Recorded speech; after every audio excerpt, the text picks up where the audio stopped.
First gen. Well, you have to excuse my outfit. I just came from a wedding.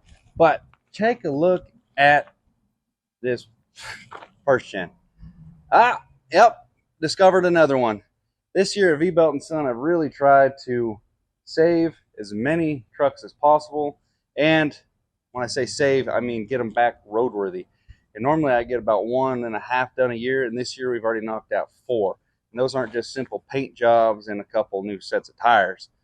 We're going through them, making them roadworthy quality again. And this is our next-ish project. 1993 250 Dodge W, 4-wheel drive. Factory, automatic, power windows, power mirrors, power seats if you move them by hand. And what else does this thing have? Oh, this is a Cummins turbo diesel like you would expect out of a first gen. That's how it gets the title. First generation Cummins in the Dodge. If it doesn't have a Cummins in it, it's not a first gen. That's just a Dodge truck, Adventurer or whatever. But truthfully, on this truck, I got a buddy that I bought it from, and his main goal is to find trucks to use as donors, and he transplants the heart and soul of a Dodge diesel, first, second gen, and even thirds into an old classic truck. And not only does that shed new light onto the classic, but it makes these things what everybody calls them, a shipping container. But this one is just in too far good a shape, and he drove around for a little bit and said, nope, this thing is not going to be a donor truck. And I'm glad he didn't, because now the ball is on our court. Bought this one and another truck off of him. You'll have to catch that on the other account, Samson Andrew, because it's a factory 4-wheel drive, 4-door for more passengers. And yeah, it's crew cab Ford. That's what I'm trying to say. It's rare, very rare for a dent side.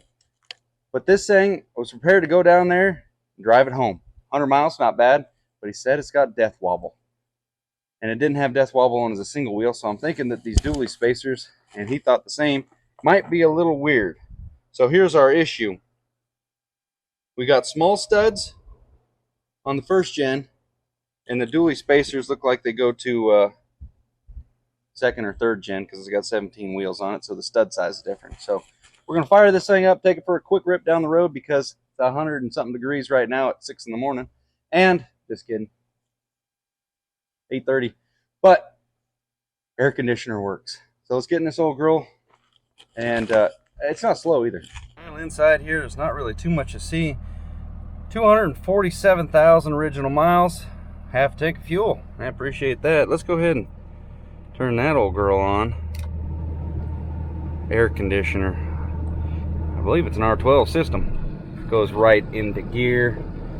Parking brake, don't pull on too hard because handle comes off.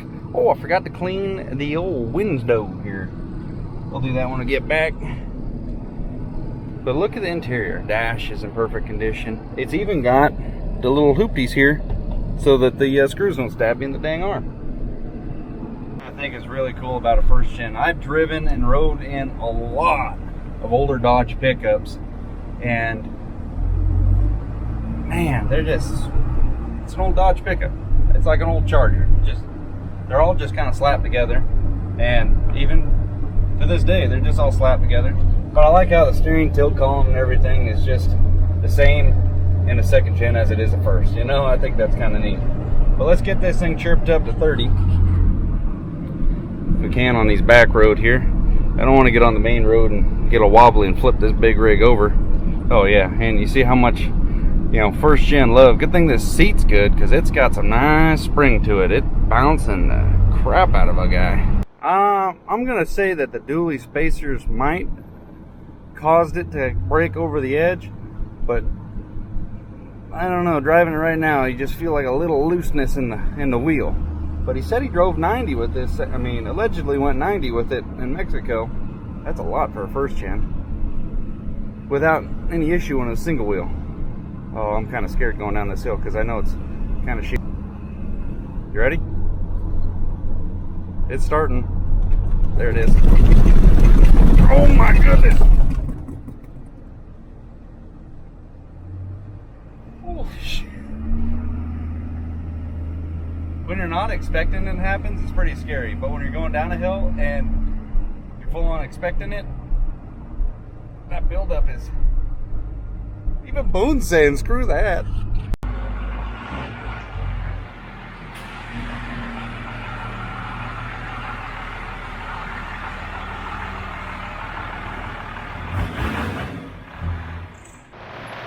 That backwards differential left.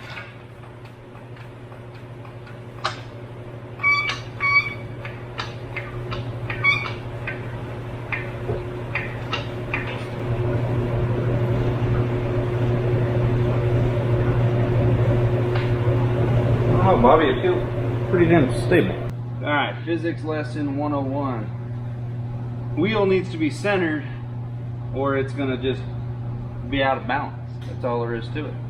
So I think I see what the problem right off the bat here is.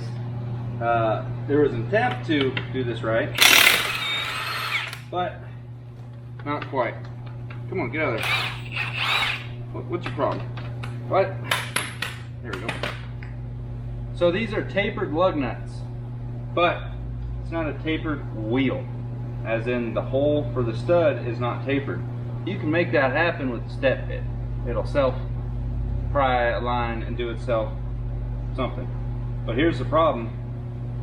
It's not centered on there. It's a little bit out of whack. So that could be it, and I'm pretty sure it is. But normally when you put a dually wheel on, or any actual factory wheel, it's hub centric, meaning that there's a little sleeve for the hub to ride on. This one don't got that.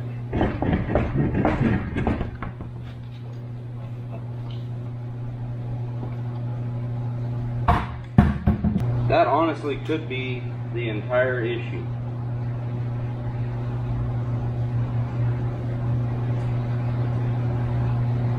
I wonder if that's even the same.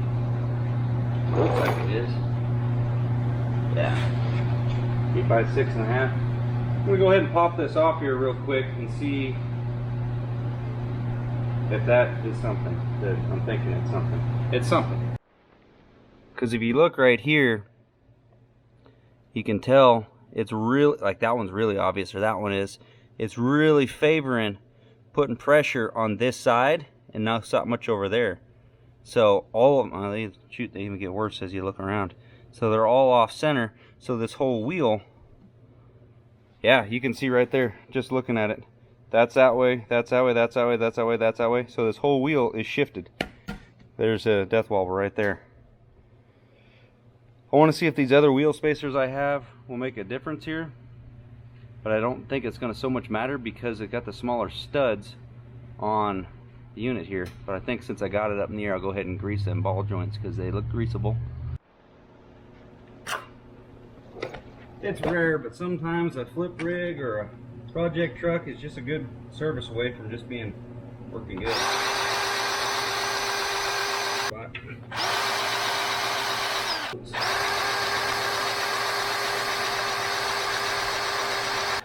don't be afraid to put too much in there. It'll just squish out the side somewhere. It's okay. What else we got? Boom, boom there, boom, boom there. Get to that side over there, we'll deal with that. But a lot of people,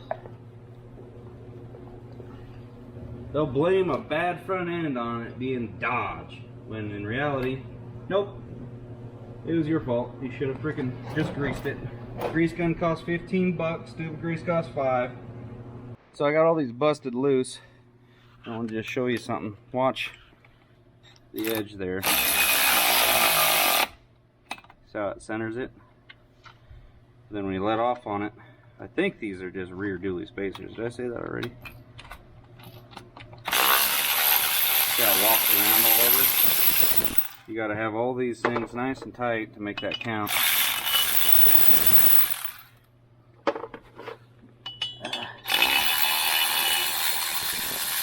Obviously, I already broke all these loose.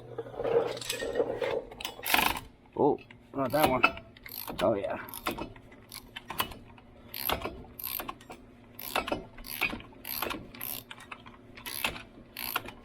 Yeah, these are...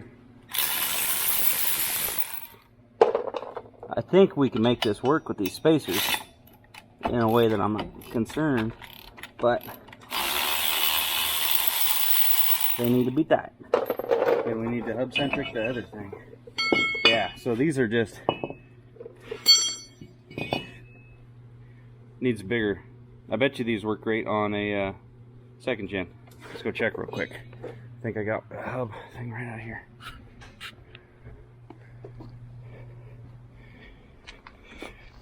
So what they do with every one of these generations, it seems like they're still doing it today. They ran the 8, 6.5 for a long time, but then they stepped it up to a bigger stud like this. So you see those studs are the same. And then the center bore for the hub, see that little sleeve I was talking about? This one's not quite tight on it, but it's way better than it was. You see how it's not falling around? So this one, judging by how it was cast, it does look like it requires those tapered lug nuts, which we'll put back in there. But we gotta step bit the wheels in order to make that work. We do not need a lot of taper, but we need something. So I went with the biggest step bit that I got. See how it just opens her up just a little bit? You could probably go a little bit more than that. Drill bit's just going to center it anyway. That's its job. It's following it right down the middle. Change it up and go with the factory units here. Let's see how those do. Need a little bit more. Not quite gonna get us the dice. Good. Side A done. Hopefully that cures it. Moving over to side B. Got you guys your own chair. Already gave it the step bit treatment. Put a little bit of never sees on the studs, because it needed it.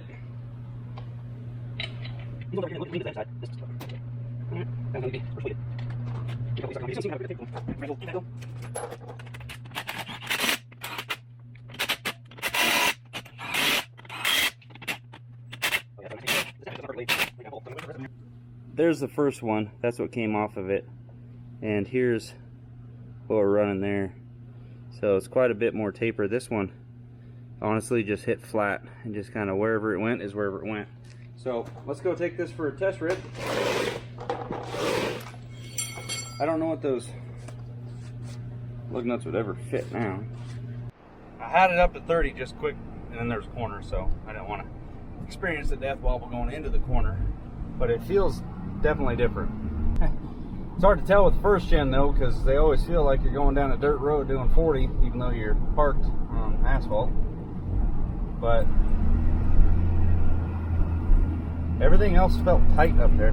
Oh no, oh, there it is still. Wow, that's even worse. That didn't fix it. Nothing feels loose. Maybe it's as simple as the track bar. I'm just basing my ideas off of the fact that he said it was fine before the duals went on. But I think we cured that. So before we do a dually delete, which you don't want to do because it suits this truck pretty well, let's go ahead and look at some more steering components down there, see if something's broken. That's what it's feeling like. Alright, my initial ideas with this issue, before I even looked at the truck, was, yeah, we got some steering components that are floppy. This thing's actually very tight. But, that first gen I had a while back, you get a problem with, so it's not coil suspension on the front, you got these spring links. These spring links start to sag a little bit. This one's got a little bit of a lift on it, which means it's old school. They just put a little bit longer drop link back on the back down there. So, looky here. I suspected this when I first looked at it. They got so much drop angle down here, but they got no support going across right here. So typically this would be up here, so that the side load is minimal because it's hooking right there. Yeah, you can actually see that being bent a little bit. But this also, you can see they had a piece of angle iron in the center. So we need to put a piece right here. I'm thinking something, probably put it on the front. Yeah, because then if that goes up, which I highly doubt we're mobbing that hard, that can hit, and then this will be fine out here.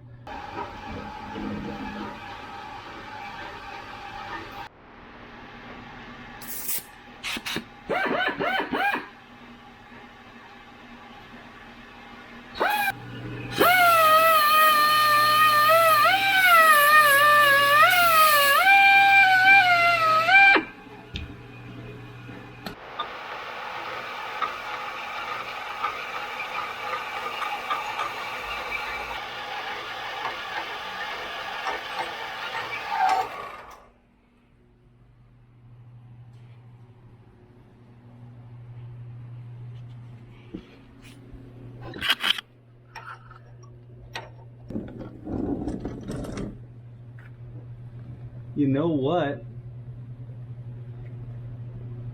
Yeah, those little braces, the little brace that they put in the center, that thing, they didn't cut it off. That sucker's broken off.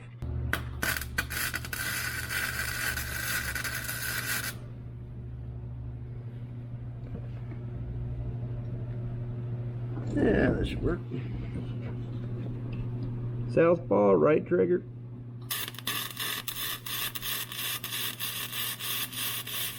I got my speed up just a little too much.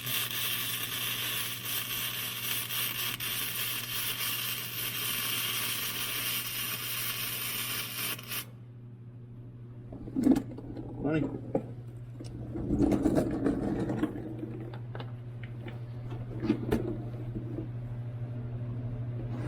Get on fire back up.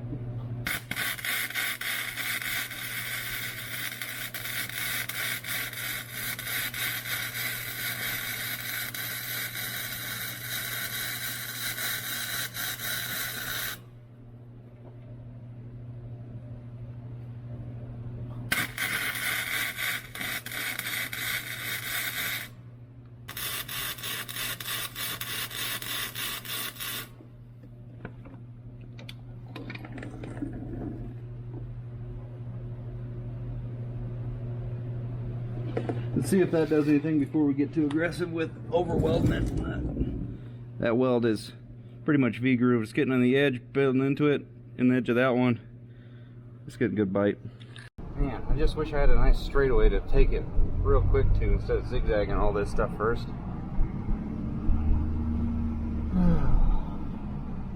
I want to say it feels better, but I said that last time and that didn't help nothing.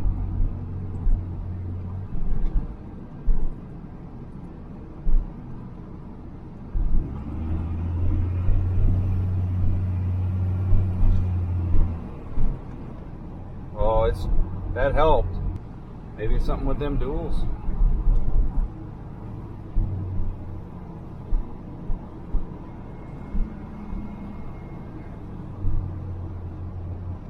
It's 35. That's more than I got out of it before. I'm not gonna lie, it's terrifying, the death wobble. It's very terrifying. Well, see, it does in a corner doing 35. I got it up to 40.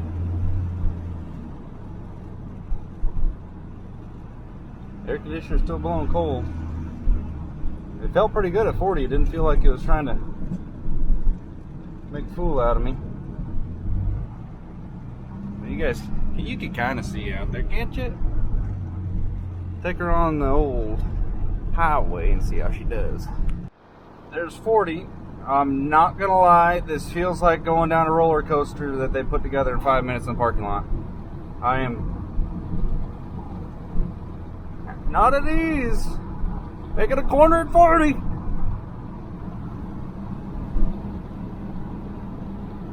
I've had death wobble on a regular truck.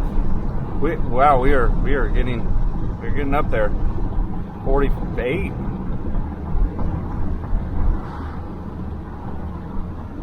$50. Okay. All right. Well, I'm feeling a little bit better.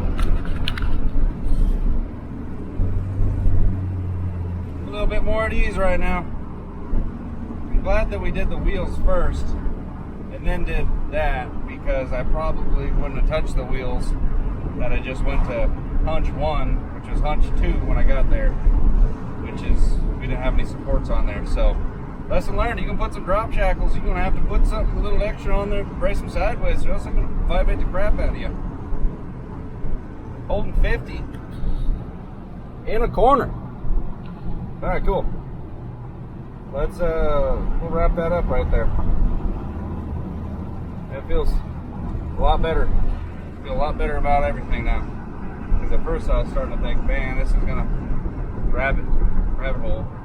But we're all right. All right. Well, we were successful. Death wobble. Didn't happen at 30. Didn't happen at 40. Didn't happen at 50. And that's just about terminal velocity of a first gen as far as I'm concerned. But you guys stick around until the next video. We'll run over a jackrabbit. Get out of here, jackrabbit. No, I'm just kidding. We're gonna get this thing all cleaned up and see if the paint is worth fighting for. If not, we might got to do a little something with the something spray gun and spray some material called paint on it. See you guys on the next one. Look at this. Hit the that's kind of funny. When you run the power windows, it click. I don't know. See you guys on the next one. Thanks for watching. Appreciate it.